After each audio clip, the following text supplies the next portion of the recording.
দর্শক, ত্রিদেশীয় সিরিজে টানা দ্বিতীয় ম্যাচে জয় পেল বাংলাদেশ অনূর্ধ্ব-19 দল। দক্ষিণ আফ্রিকার পর হারালো স্বাগতিক জিম্বাবুয়ে যুব দলকে। দক্ষিণ আফ্রিকাকে 128 রানে গুটিয়ে দিয়েও হারারের ঘাম ঝরেছিল, 1 উইকেটে জয় পায় তারা। তবে জিম্বাবুয়েকে হেসে খেলেই হারালো যুবারা। হারারেতে জিম্বাবুয়েকে 91 রানের বিশাল ব্যবধানে পরাজিত করেছে আজিজুল হাকিম তামিমের দল। 4 পয়েন্ট নিয়ে এখন বাংলাদেশ তালিকার শীর্ষে। প্রথমে ব্যাট করে 8 উইকেটে 274 রান তোলে বাংলাদেশ অনূর্ধ্ব-19 দল।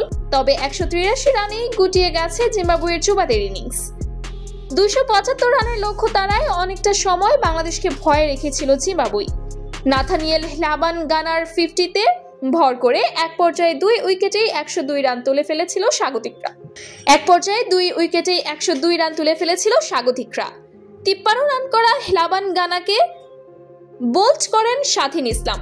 এরপরই ঘুরে দাঁড়ায় বাংলাদেশ। একের পর এক উইকেট তুলে নিতে থাকে বাংলাদেশ। 170 রানে 7 উইকেট হারিয়ে ফেলে জিম্বাবুয়ে। সেখান থেকে আর পেরে ওঠেনি। 42.2 ওভারে অল আউট হয় 183 রানে।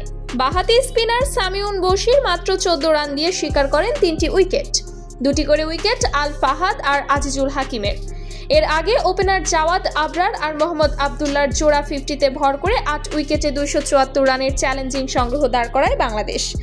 ঝড়ো ইনিংস খেলেছেন জাওয়াদ। 63 বলে 12 বাউন্ডারি আর 1 ছক্কায় করেন 82। আরেক ওপেনার রিফাত বাগের ব্যাট থেকে আসে 35 বলে 31। অধিনায়ক আজিজুল হাকিম তামিম করেন 49 বলে 34। 3 উইকেটে 175 করার পর একটা সময় হুট করে চাপে পড়েছিল বাংলাদেশও। 5 রানের মধ্যে হারায় আরও 3 উইকেট। তবে উইকেট রক্ষক আবদুল্লাহ দায়িত্ব নিয়ে খেলে দলকে চ্যালেঞ্জিং পুঁজি এনে দিয়েছেন। 64 বলে 4 বাউন্ডারি আর 1 ছক্কায় অপরাজিত 56 করে আবদুল্লাহ। তাকে সঙ্গ দিয়ে 8 নম্বর ব্যাটার দেবাশিস দেবা করেন 36 বলে গুরুত্বপূর্ণ 24।